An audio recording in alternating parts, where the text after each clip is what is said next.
distribution of those greasy sebaceous glands, face, chest, and back, exactly the same structures that pose the greatest obstruction during childbirth. So hey, maybe having a little extra lubrication at those sites would help make the baby more slippery for birth, conferring a selective advantage for successful delivery.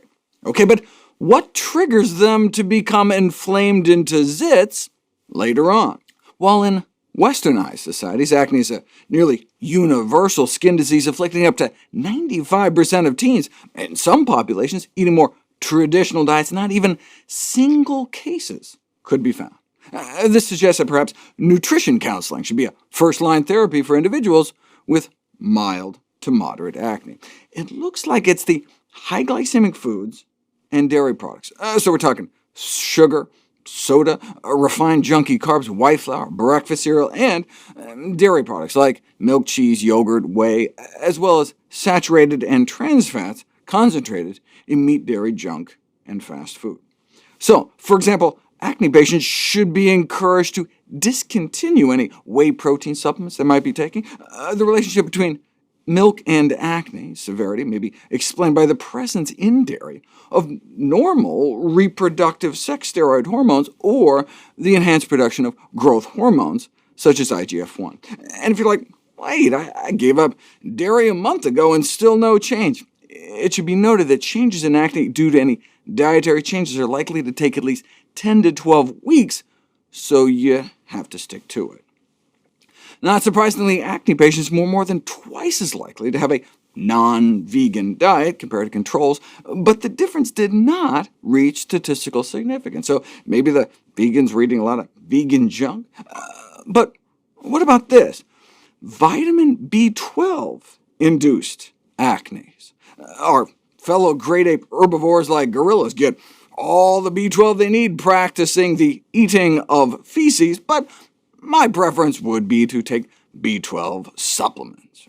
And you don't have to worry about getting too much, because there are evidently no reports of adverse effects associated with excess B12 intake, but that's not true. First described back in the 1950s, about 1 in 10 people erupt in acne within days or even just within hours of getting an injection of vitamin B12, which then disappears rapidly when you stop injecting them.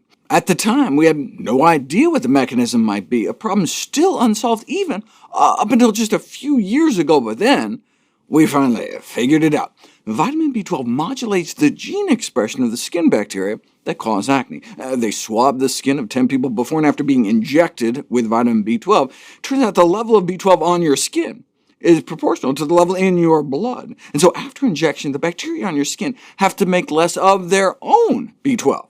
And so the acne bacteria could concentrate instead on using its cellular machinery to churn out more compounds to attack your face. Without excess B12 on the skin, shown here in green, the bacteria has to make most on its own at the expense of porphyrins, which can trigger acne inflammation. When there's lots of B12 floating around, the bacteria can not waste resources and focus instead on trying to pimple you up.